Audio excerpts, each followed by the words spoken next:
to this workshop. My name is Abel Macias, and I'm with several organizations here in San Diego. One of them is the Peace and Dignity Journeys, which is a Native American, not necessarily an organization, but it's a group of indigenous people that come together throughout the Americas. And so I represent that organization. I won't be speaking on behalf of that organization today, but it does inform a lot of the work that I do. What I'm going to be speaking about today is Cuba a little bit, but in a larger context of capitalism and socialism and how that affects food justice. The other organization I'm with is called the Party for Socialism and Liberation, and we're a newer revolutionary Marxist group here in San Diego, but we've been around for about 6 years throughout the United States. And so that's how I begin my talk. I have this little sign that I made this morning that says, healthy food is a human right. And by no means am I a food justice type of activist. I'm really new to this. I actually live right here down the street, like a couple blocks down the street. We have a little garden here in our front yard. One of our roommates is working really good at cultivating the front yard. We have all kinds of good stuff to eat now. And so so I asked her, what is a good way to say healthy food? What is the term that you food justice activists use? And she told me about this term here, soul, which I really like because I'm very soulful, and it means sustainable, organic, local, and equal. And then that's going to kind of lead into my talk. And one of the things that is like the premise for this is one of the things that we have to understand, that in this country, as many of you know, and if you don't know, we live in a capitalist country, right? And in this country, food is seen as a commodity. So it's something that we profit from, or not us, but people profit from the sale of food, versus food being a human right. And that's why I put this up here. So food, and not just any kind of food, because I don't mean like Top Ramen and McDonald's type of food, right? I mean healthy, local, sustainable, organic food, right? Is a human right. I believe we all should have that right. And so I want to talk a little bit about how Cuba is addressing that issue and meeting the needs of the people of Cuba, with a population of around 12 million people, and how that relates to us here in San Diego and the food justice in general. So a little bit of background on Cuba. That's, I kind of have to give you all some background so you kind of understand the context, because I know many people see Cuba in perhaps a negative light, and they feel, there's a dictatorship there, and there's no democracy there, and there's freedom is suppressed. But we have to understand that Cuba lives under an economic blockade. So the United States prevents other countries from trading with Cuba. If a country decides that they want to land their ship in Cuba, they'll be barred from the United States for 6 months, and they won't be able to bring trade into the United States. So there's very dire consequences for other countries to engage in trade with Cuba. The United States imposes severe penalties. And as U.S. citizens, we are not allowed to go to Cuba. We're not allowed to send items to Cuba. We can't even help, even if we wanted to, which is another form of injustice. And I'm not sure if many of you know, but in 2008, there was 3 hurricanes that hit Cuba. There was hundreds of thousands of homes that were destroyed in Cuba. And, we would think we would be able to send aid to Cuba and engage in this big, Save Cuba, right? That would have been awesome, right? Save Cuba campaign, like what happened in Haiti, but that was unable to happen because of the blockade. So I want to start with that. And one of the reasons that we defend Cuba here, or at least the Party for Socialism and Liberation, why we defend Cuba, is because we feel that Cuba is an example, right? Is an alternative to the current system that we live under. And in the United States, we feel, well, this is the greatest country in the world. Look how, look at all these wonderful things we have. We can go to McDonald's as much as we'd like, right? We have the freedom to watch, I don't know, 100 and some thousand, 100 channels on our cable TVs, right? Which I don't even know I don't even have a TV, so I have no clue, right? You have to update it, But I hear about these television shows that they have, right, that are very fun to watch and entertaining. And so Again, this is an alternative to the current system that we live under. And in the United States, I was doing some research recently to find out, how many people actually go hungry? Is everyone able to eat healthy food in this country? And I found that there is actually a problem with healthy food in this country. Again, all of this is, I'm learning a lot about this. And I found out that I believe at least 20% of the U.S. population in this country goes hungry. The feeling that you get when you can't afford to buy something to eat. So in this country, and in particular, this community here in City Heights, where we have a high population of people of color, right? Black and Latino women are the hardest hit. Women with children are the hardest hit by the ability to afford healthy food. So if you look around in this community, I'm not sure how many of you live here, but this community is very diverse, right? Very multinational. So you see people from all over the world in this country, many refugees from other countries, right? And so those communities are the hardest hit, especially in inner cities, right, where the highest population of hunger tends to happen. And I want to talk for a little bit, but I also want to give you all time to ask questions and to make comments as well. Many of you are involved in the food justice movement, so you have more information about this type of arena. So, if you don't know, in Cuba there was a revolution that happened in 1959, led by Fidel Castro, Che Guevara, and many other revolutionaries, right? And so they overthrew the dictatorship Batista, who was backed by the United States. And when they ousted Batista, they also ousted many of the rich land-owning elites, people the small population of people that own the majority of the land in Cuba. So they kicked them out, right? And they all moved to Miami. So what happened was once this revolution happened, the government started to institute changes, right? And they wanted to redistribute the land, they wanted to redistribute the wealth to the people that created the wealth, right? To the working people of Cuba. And they engaged in trade with the only other Soviet country that could support them in a large scale, and that was the Soviet Union, okay? So from 1960, the Soviet Union and Cuba engaged in trade negotiations, and the Soviet Union agreed to purchase large numbers of sugar cane, right? But above market prices. So if the market price for sugar was $2 a pound, I'm just making this number up, the Soviet Union would agree to purchase it at $6 a pound, right? So basically subsidizing the Cuban economy. They also gave Cuba fuel, right, to power tractors and also to vehicles and things like that. So this happened beginning in 1960. As soon as this happened, the United States engaged and increased their embargo of the island. So like I mentioned before, it became very difficult for Cuba to gain many things, including medicine and food. And if anybody's ever been to Cuba, if they've seen pictures of Cuba, you see all these old cars in Cuba, right? It's like from 1959 they went through a time warp or something, and everything just stopped. Okay, so you see all these cool old 1959 Chevy cars cruising around Havana, and they were forced to deal with this embargo. And then I don't know if you also know, in 1961, I believe it was, that the United States attempted to invade Cuba, right? They hired a bunch of Cuban exiles in Miami, and they trained them. CIA went over there and trained them, and they gave them, weapons and all these things. And then they attempted to invade Cuba, but the Cubans kind of heard about this invasion before it happened, and they armed the citizens, people like you and I. And they told them, that there's going to be an invasion, and they were able to defeat that invasion, okay? But the United States said, well, how can we tried to do it secretly, what can we do next, right?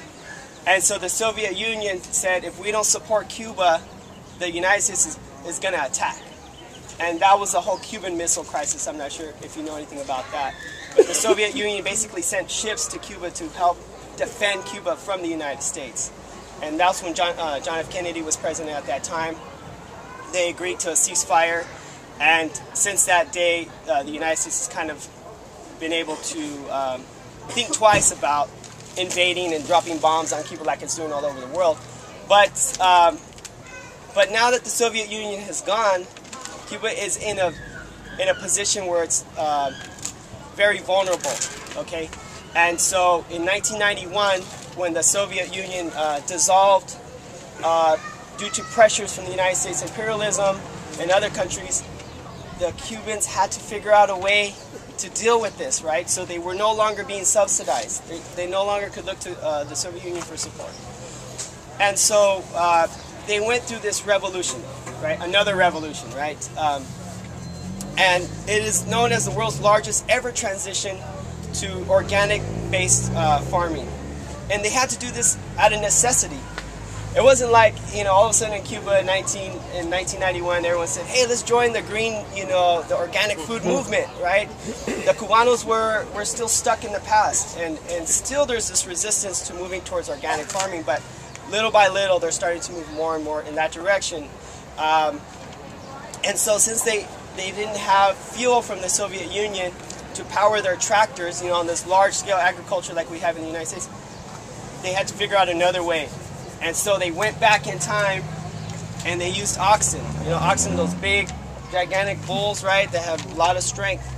So what they did is they transitioned to oxen, and they began to use oxen to cultivate the fields. But oxen can only cultivate so much, yeah, and they're animals. They get tired, right? They're not tractors. They just keep going and going, right? They have to take a rest after a while, and you have to feed them too. So they had to downsize. They had to downsize the size of their farms, and they broke them up into smaller farms, okay? And that's something that the food justice movement would like to see in this country too, a move away from industrial agriculture to smaller scale agriculture that can be managed by a community, perhaps, something like we have here. And so so Cuba began to move in that direction. One of the other things they did is they tried to encourage urban farming. Now, the majority of the people in Cuba, they live in Havana, which is the city, you know, the large city in Cuba. And it's just like City Heights, you know, there's concrete and things like that. There's no space, green space, right? So they encourage the use of transitioning any piece of land that you could find in Havana, and if you wanted to grow food and vegetables and fruit or whatever you could grow on that land, the government would give you that property. So if you walk down the street here by the 15 freeway entrance, on the corner there's just a big dirt lot surrounded by a fence, right? We could grow food on that lot. So the Cuban government said, hey, does anybody want this piece of land? If you want it, as long as you grow food on it, you can have it. Okay, so people said, you know, yeah, let's do this, right? But they didn't have the skills. So the Cuban government said, well, we'll train you. We'll show you how to farm organically. We'll show you how to grow food. One of the things that they had to do, though, is they had to create farmers markets. Just like here in City Heights, this farmers market.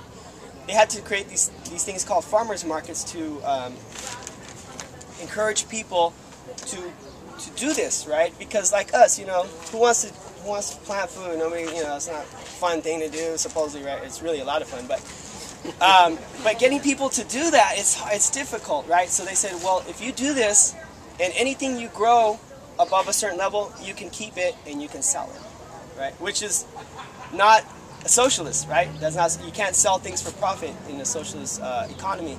So they made an exception because they knew they needed to meet the needs of the population, and they were not able to do that at the time because of this embargo, right? And so they said, well, if you grow lettuce and you basically provide a certain amount of that lettuce to the community, to the people, to meet the needs of the community, anything over that threshold, you can gather it and you can sell it at a farmer's market. And recently, in the past few years, that has intensified. So what's happening is, because of this commodification of food in Cuba, you're seeing some people that have more money than others, right? So you're starting to see some class differences now beginning to arise in Cuba, right? which is, I don't think it's a good thing because some people have more and some people have less, right? And for food to be involved in that equation is, I feel, is an injustice, where somebody who can sell food for profit, to have, to make a little bit more, and others to have to buy that food, I think is an injustice. And so Cuba is doing this as a temporary measure to meet the needs of the community. Hopefully they can provide enough food to meet the needs of all of Cuba, right? But it's very difficult. Like I said, the other thing the United States did, what our government did, was when the Soviet Union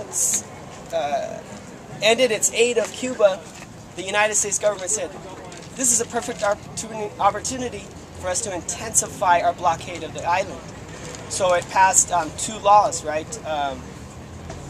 And I'm not sure if I can pronounce this right, the Torricelli. Does anybody know if that's the correct pronunciation? So basically it passed this law that said, we're going to intensify this blockade. And it made it more difficult for people to grow food and to meet the needs of the community. And so the United States' aim was to choke Cuba into submission, into basically giving up on its socialist revolution and, basically giving in to U.S. imperialism. Right? What did the law consist of? I can tell you, I can find my notes here. Oh, sorry. So this law, there was 2 laws, and I can't remember the name of the other one. Let's see. I think that was the one that I mentioned earlier that said, okay, so in 1992, the Torricelli law banned foreign subsidiaries of U.S. firms from trading with Cuba. And provided that any ship that docked in Cuba would be banned from entering U.S. harbors. So that was, kind of what I mentioned. And then 4 years later, it signed the Helms-Burton Act, which gave Washington the power to penalize foreign companies for trading with Cuba as well, or anybody trafficking Cuban property formerly owned by U.S. capitalists. So this intensified this blockade. And the United States is one of the only countries that continues to vote at the UN to maintain this embargo, right? They call it an embargo. 187 countries have voted against it, right? At the UN last year in 2010, every country except for 2 countries voted to keep the embargo. The United States, obviously one of them. Does anybody know what the other country is? England. No. Anybody want to take a guess? Okay, I'll give you a hint. It's the country that receives the most foreign aid from the United States. Israel. So the United States and Israel are the 2 remaining countries that continue to vote to maintain this blockade. And it's basically a way to force Cuba to give up, right? Because just like the sanctions in the Middle East, in the Arab world that are attempting to basically keep Iraq and on its knees, this is another method that's used by the United States. Without dropping bombs and things like that, this is the other method that it uses. And so the connection between the U.S. funding of Israel, right, and its subservience to the United States is tied into this blockade of Cuba. And so the other piece that I wanted to mention is so that that's a really brief kind of overview. I know it's I touched on a few things, and if people have questions or comments, you can definitely do that. One of the other things that I'm involved in is this Peace and Dignity Journeys, and this is the movement by indigenous people to come together to basically reclaim their identity, reclaim their culture, and to build unity amongst all indigenous people. And this is an ongoing process that also began in 1992, ironically, during the 500th anniversary of Christopher Columbus landing. And so in 2012 will be the next Peace and Dignity Journeys that happens, which is an intercontinental run that takes place throughout the Americas. And this is an anti-colonial run basically to undo colonialism, you know, that began with the arrival of Columbus. But it's a struggle for food, right? It's a struggle for water. As a matter of fact, this year's run is going to be dedicated to water, reclaiming water. And last year was the first time we ever included Puerto Rico in this run. We went to Puerto Rico, and the indigenous people from Puerto Rico took part in this run. And they're organizing a Puerto Rican run in New York at the time, next week, to try to build solidarity amongst the indigenous people in Puerto Rico as well. Because as many of you know, water is being privatized throughout the world, you know, even in this country. And so indigenous people, you know, inhabit the land where that water is. And so, you know, corporations and governments are seeking to remove indigenous people from that land. And so I wanted to open it up to questions or comments that people have, or, you know, just to engage in a dialogue about some of the issues that I raised. And if people have comments, yeah. What's your name? Max. Max. I'm a little bit ignorant as to what Cuba's like today. My understanding is that there was a situation where Cuba couldn't, or they didn't have the fuel to continue industrial agriculture, so they had to switch to organic agriculture in the early '90s because the Soviet Union collapsed. Now that like peak oil is real for everyone in the world, what are the steps Cuba's taking to continue their organic agriculture practices, or are they reverting back to petroleum-based agriculture? Yeah. Well, you know, at this moment, Cuba's farming is not completely organic. It's partially organic. I would say like 90% of it is probably partially organic. I want to say 5%, and this is old statistics, is totally organic. So to meet the need, they're just, you know, just like the rest of the world, the economy is affecting them too. The price of oil is affecting them too. And now they're engaging more with Venezuela is supporting them. The increase from Venezuela oil. Venezuela is, you know, subsidizing the cost of oil for them as well, because, you know, they're the largest oil producing country in Latin America. So they're getting a lot of help from there. But they're struggling.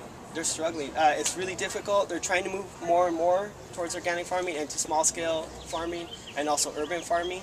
But there just isn't any land in Havana, you know. So they have to ship the food from the countryside to the city, which takes fuel, right? So they're trying to cultivate more and more, you know, land, you know, right outside of the city. So they're doing whatever they can to basically meet the needs, but like I said, they're not able to, and so they're having to go to this privatization. Yeah. Well, basically my question was and you answered it. I'm just saying, like with Venezuela, like that was exactly what I didn't know about, was that Venezuela was actually providing some of the fuel for Cuba. And another thing too is that it's really I guess sad because you know Cuba is such an internationalist country. It seeks to support, you know, wherever it can, even though they're in such difficult situation. You know, when Hurricane Katrina hit, they offered to send 1,100 personnel, doctors, volunteers to help in New Orleans, you know, with the Hurricane Katrina, and President Bush denied that. You know, they stuck their, you know, they put their hand out to help, you know, and then when Cuba was hit with 3 hurricanes, you know, Category 4 hurricanes, the United States didn't offer to, you know, send help and doctors and, you know, all this aid and things like that. So it's really, you know, the United States' interest is really to see Cuba fail. You know, right now Cuba it's, you know, you can look to Cuba and say, oh, this is an alternative, you know, and the United States doesn't like that, because any alternative to capitalism is seen as negative, right? Because then we think, oh, well, maybe there's another way. You know, maybe capitalism isn't the only way. Maybe there's other ways, you know, that we can live. And so any challenge to that is seen as a threat. Whether, you know, Cuba's not attacking the United States in any way whatsoever, but it's still seen as a threat, you know, and that's why the United States is basically hell-bent on seeing it, you know, destroy. And you know, before I forget, because I tend to do that, I'm also a board member at the Centro Cultural de la Raza. I don't know if you guys have heard about it. It's a cultural center in Balboa Park, we are organizing an art exhibit dedicated to the Cuban Five. The Cuban Five are 5 political prisoners that are here in the United States in U.S. prisons that have been in prison for you know, over a decade now. And basically, what they were doing was monitoring Miami terrorist organizations that were seeking to plan to attack Cuba, right? And so they came to the United States to monitor their behavior, and they found out that these Cuban exiles were planning, you know, organizing a plot, you know, to kill Cubans. And so they told the FBI and the CIA, and they said, hey, you know, there's this plot that we uncovered, and you guys are so, you know, anti-terrorist, you'd be, you know, excited to hear about this news. And the United States said, oh, okay, thank you, you're under arrest. And they placed the 5 Cubans in prison, and so they've been in prison for over a decade. There's this remarkable story that one of the Cuban prisoners, political prisoners, was asked to be put in a cell with an African American prisoner because the African American prisoner was an artist, and he said, you know, oh, I can teach you how to draw and paint and things like that. And if anybody's familiar with the U.S. prison system, it's very racially divided, and so, you know, they want to keep those divisions, right, between black, brown, and white and prisoners. But this Cubano said, no, I don't care. I want to be, you know, with this African American brother, and so he taught him how to paint. And this Cuban painted 20 pieces of art, things in his cell, things that he could see, you know, outside in the yard. And we have those 20 paintings, and he's also a poet, and they're going to come to San Diego in May. We wanted to have it for May Day, but we weren't able to get it in time, so it's going to open May 3rd at the Centro Cultural, and it's going to be up until May 29th. And we're having an opening reception. We are going to be donating all the proceeds to the National Committee to Free the Cuban Five for their attorney's fees and things like that. Yeah. You know, there's so much disinformation in the U.S. They're so vehemently anti-Cuban that there's a couple of things I'd like cleared up. And it has mostly to do with the Cuban Missile Crisis. You said that essentially the U.S. was trying to protect Cuba from U.S. invasion, right? Yeah. And yet the way it's portrayed here in the media is that we were in real danger, that Khrushchev was trying to position nuclear missiles in Cuba aimed at the U.S. In fact, I think after 30 years, the release of information, and Castro was pointing them at certain cities here and all of this stuff. So I think it would help me to understand a little bit better what actually was going down. Yeah. Honestly, I can't give you a lot of detail on the Cuban Missile Crisis. That's a whole talk in itself. But I definitely encourage you to look up alternative news sources on that situation. You know, I think the Cubans have the rights to defend themselves, and basically that's what it was, you know, and they didn't have the means to do that. The only aircraft that the Cubans had in 1959 and 1960 and 61 was military aircraft that the U.S. Military provided to the previous dictator, Batista. So they took hold of those planes and that equipment to defend itself, but it wasn't enough to defend against U.S. military, you know, invasion. And so the Soviet Union said, we'll send support, you know, because we believe in defending, you know, your right to sovereignty. And of course, from the U.S. media's perspective, you know, it would appear that that Cuba is going to bomb the United States, you know, that Cuba is interested in invading, you know, the United States, but Cuba has never been interested in taking over the, you know, it's not an imperialist nation.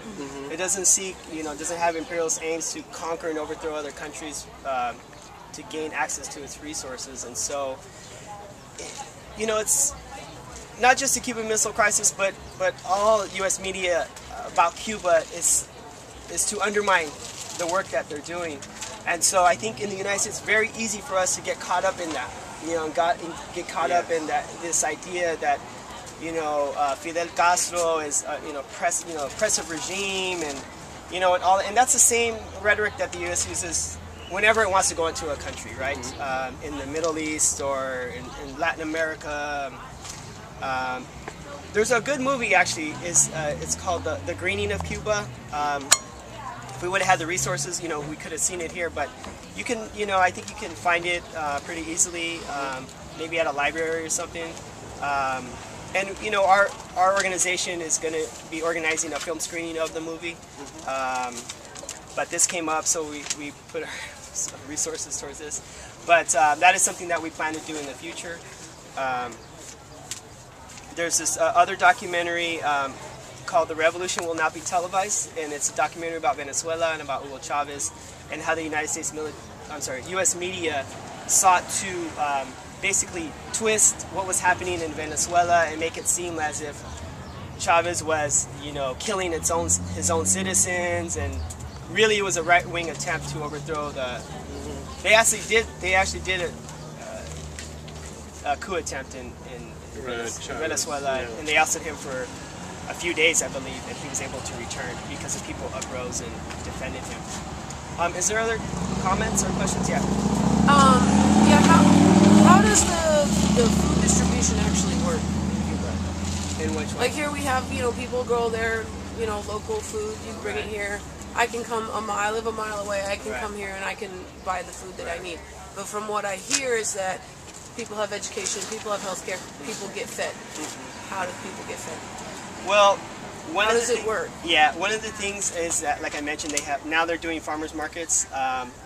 But outside of farmers markets, everyone is able to receive a certain amount of food, and I think the threshold is like 3,000 calories or something like that everybody should get, which I'm not sure what it is recommended in the United States. I think it's around there. But so, you know, they have like government, you know, supply stores where you go to get your commodities. Yeah. So, you know, like the old images of the Soviet Union, people standing in big lines to get their food. Right. Yeah, so the government runs the food distribution. So they have, you know, stores, I guess you could call them, storefronts or whatever, where you go and you pick up your food commodities. Yeah. Okay. So. What percentage of the citizens usually vote? What's that? What percentage of the citizens vote? It's really low. It's really, yeah. You know, it's a campaign. It takes a while. Just like in the United States, I think it's really difficult. And I'm not sure of the statistics in the U.S. Like how many of us actually farm. You know, very little. I'm sure it's like less than 5%. Grow fruit in your own homes. Oh, I see. Yeah. I don't have the percentage for that. I don't know what the current statistics are for that, but it is a small number. It's not a large number. Not that many people have arable land that they can, you know, like in their front yards and things like I that. thought it was interesting that you gave properties and percentage Rather than what? trade. Oh, right. Well, the people don't have anything to trade. They don't have, you know, like us. Yeah. Now they allow the U.S. dollar to be spent in Cuba. So you'll see like a fancy store where, you know, if you're from another country, you can go and spend money there. But you can only spend U.S. dollars there. You can't spend Cuban money there. So you'll see like fancy stores where, you know, you can get something nice. But unless you're a tourist, you can't buy that stuff.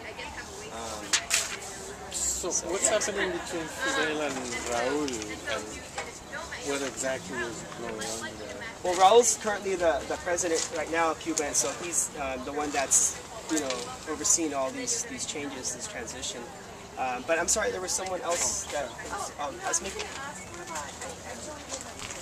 Yeah.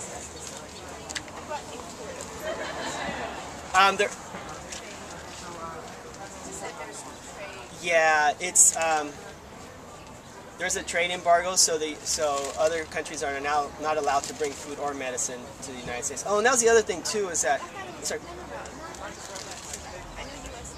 Oh, I'm sorry.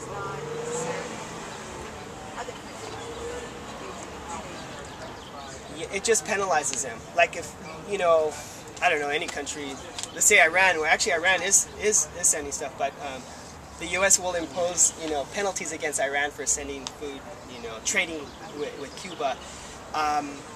And so one of the other things is that Cuba is also trying to implement, and forgive me for not knowing the terminology, but more homeopathic medicine, like plants and herbs and things like for healing. Because there's an embargo, the medicine isn't able to get into the Cuba either. So they're encouraging people to use more traditional forms of, indigenous forms of healing, through plants and things like that. And so they're trying to do a lot of research in that area as well. But they don't have the, like the technology or the resources. They have the intellectual ability, and some people from other countries are going and supporting Cuba to support that work. But they, they still need resources to do that. Someone else had a hand. Oh, okay, yeah, sorry.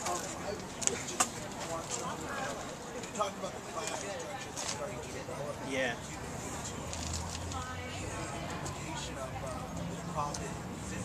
Do you believe that that's only temporary, or will that develop? Because the way I've seen American capitalism play out, as soon as that was introduced, it was developed from feudalism. You had these conditions in society, you had the implementation of the middle class in the 1900s, but you see that developing further. That's my concern. Yeah. Yeah. It is a concern. It is a large concern, and I think one of the things that they recognize is that it is something that they're consciously doing. So they recognize that, okay, this is a special circumstance that we have to engage in to meet the needs, versus this is the direction that we want to go towards, towards capitalism, right, and towards privatization of food and the sale of food. They see that as a temporary measure to get past this period that they're in right now. And in the United States, we're also facing that situation where more and more people are becoming homeless. More and more people are going hungry every day. And so the capitalist crisis is affecting the whole world. And that's the other thing we have to remember too, is that Cuba does not live in a vacuum. It lives in a world economy. And so anything that happens, across the world is going to affect them probably more so than it would us, because, we have the technology, we have the means to meet certain needs, and they're not able to do that. And so they're forced to tighten their belts even, more. Yeah, I'm sorry. I'm sorry, what was that Venezuelan movie? It's called The Revolution Will Not Be Televised. And the other one is called The Greening of Cuba. Yeah, I'm sorry. So, at the UN, just 2 people can block a resolution that 180-something countries want passed? I guess so.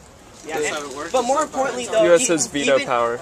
Yeah, and beyond that is even if everybody voted for it, it's just a UN resolution, and the UN has to enforce it, and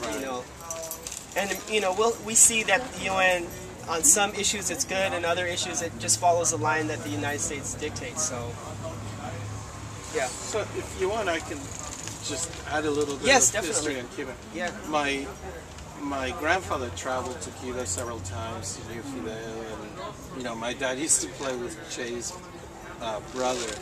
So I'm familiar with the revolution, and essentially in Cuba before the revolution, it was like the playground for the U.S.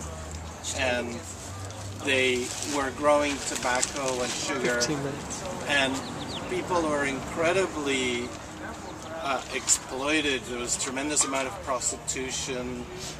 There were no dental care. The majority of the people were really living in hell, and they were just basically for the use of the rich, Americans.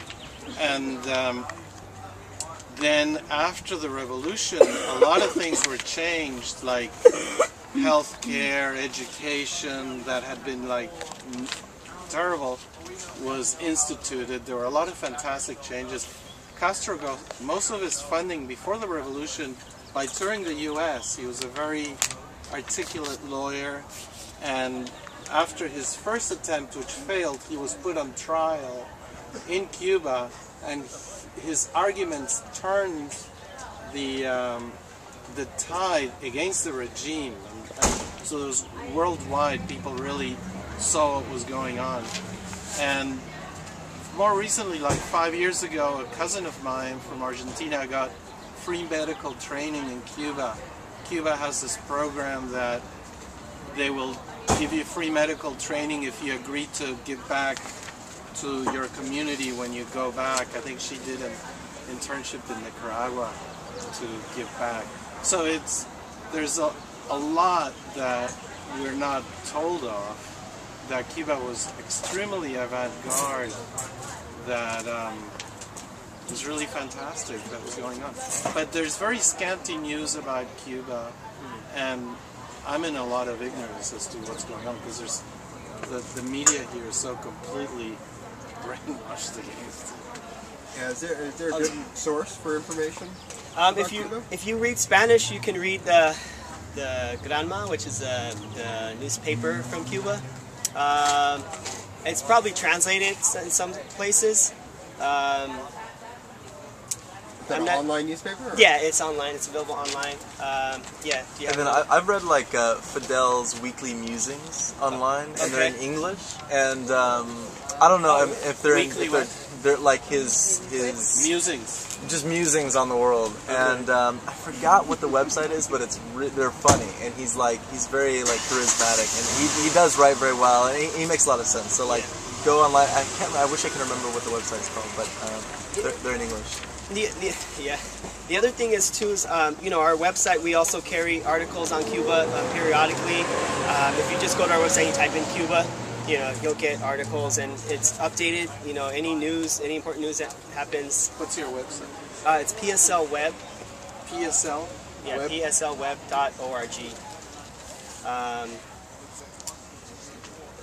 There's an article that one of our most recent articles is about Posadas, who's this Cuban, who's a terrorist, who's in the United States, who was freed from jail, and I believe the charges were dropped against him. He killed thousands, and I'm not sure if he's Cuban or where he's from, but he was being held in the United States on immigration charges, not for his terrorist acts, but his immigration charges. So that just happened a few days ago. There's also the website for the Free the Five, to learn more about the Cuban Five that are in prison, and there's probably a link to that on our website too. Yeah, sorry. Right. Right, they go through Mexico. Yeah. What are the limitations, or what can people do? Cuba, yeah, there's ways around it. You can face 6 months in jail or a $10,000 fine though for doing it. So you have to be careful. I hear you can go to Mexico and fly from Mexico to Cuba. And they don't stamp your passport. I think that's the thing. Yeah, you can choose for them not to stamp it. Right, which is a yeah. Yeah, if you have citizenship, dual citizenship, or you're an immigrant, if you're a citizen from another country, you can go. Right. But as a U.S. citizen, you're not allowed. Yeah, and the other. Yeah, well, no, there's a lot of people that will help you. Yeah. Oh, I'm sorry. Go ahead. One of my friends is actually going to med school there right now, so I don't know exactly how he did it. He was with a group that went on a caravan. I think he did that before. Not having the pastors for peace. Yeah. People who somehow got the permission of the U.S. government and the Cuban government, and they've been going back every year since the revolution happened, I think. But they bring aid. So he went there first through that, and now he's going to med school in Cuba. You go for free, it's like 5 years or something, and then you just have to volunteer either in Cuba or whatever country you live in. And it's like one of the top medical schools. Yeah, there are ways around it, like educational ways. Certain educational institutions have agreements.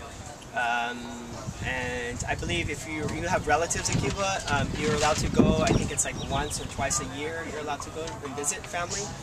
Yeah. How does their example of what they've done with their food supply, growing their own food, how would that be implemented here? Obviously without government support.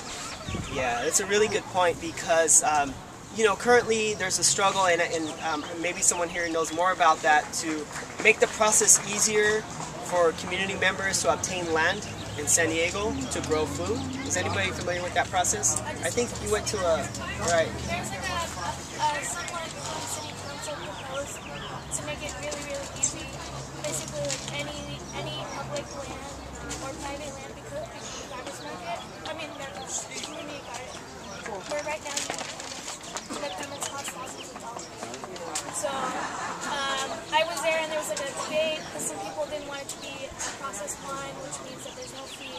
Some people wanted to have it be process 2, which had like more oversight. We had to go to a city council meeting to want to start a community garden, and then like notify your neighbors and stuff. But then eventually, I think what passed was like process 2, no fee, but 2 people who are like issuing the permits and code enforcement said that's impossible. Process 2 to have it.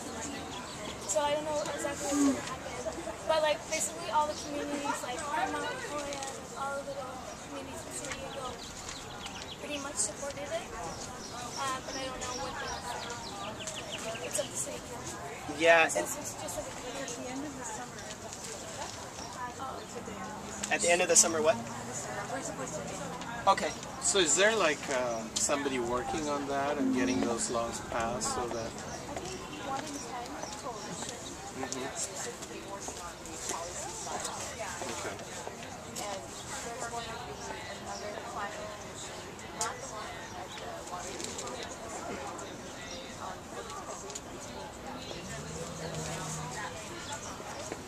If you give me that information, I can send it to people. If you give me your email address, I can update people on this movement. I know I was interested in it as well. We only have a couple minutes, so I just want to pass that around. Don't pay attention to the date or anything. I use that for a sign-in sheet for our last event, but that's at the I didn't hear anything that you said. Yeah. So there's this process through the city government to try to implement a method for citizens to be able to obtain land to grow food in the city, and so that's one effort that's happening. The other effort is that you can turn your own backyard or front yard into a garden on your own, within your community. And there's lots of organizations here that are working on that, so you definitely can learn more about that and get involved in that. Our party as socialists, we believe that for food justice to really come about, we have to see the end of capitalism, and so we struggle on that front, and then we also struggle at the immediate level on a daily basis to see food justice happen here locally immediately, and so we engage in supporting struggles like the one that Linda mentioned and Hasmik mentioned, to just to inform people and to educate more people about what they can do now. Just like I would like to know, like, okay, I like it, I'm ready. What do I do? Yeah. What are the steps? What's the plan? Right. Because we're talking a lot, or I'm new to this, Yeah. and I've seen a lot of talk, a lot of, let's do this. Yeah. Okay, how? Right. How we figure that out? And I recommend getting involved in an organization. That I believe is the first step, and it's really easy to do that because all these organizations need help. They need help cultivating the land. I'm familiar with only a few. Seeds at City. I'm a professor at City College, and they have a garden there at City College, and you can go and volunteer on certain days. You can talk to them. They're probably here. There's also the farmers market. If you come here on Saturdays, you can get information also from the farmers market on if there's a garden in your community or how you can start your own. Is anybody familiar with the organization that helps people start gardens in their homes? San Diego Roots? Yeah, Victory Gardens. There you go. So Victory Gardens, Wild Willow Farm. and they're here too. They're right over there. So maybe you can connect with her and you can give her information about the communal farming meetup group. Okay. We've gone in and turned people's gardens over from lawn, pull out the lawn, supplement the soil, and start up the garden. Okay. So, And like I said, actually we're out of time. So we need to wrap up, but if you sign up, you know, I'll try to gather all that information in one source, and then I'll send it out with a link to all the websites. But I want to thank all of you for coming here. I also want to recognize the Kumeyaay people, which are the indigenous people of this land, San Diego, California, for allowing us to take part in this beautiful conference here Saturday and Sunday. So again, if you'd like more information, give me your email address and your phone number, and I'll update you. There's the Cuban 5 exhibit, and next Wednesday, if anybody's interested, we're doing a forum on police brutality in Southeast San Diego on Imperial Avenue, and I have flyers for that too. So thank all of you guys. What's your website again? pslweb.org. Yeah.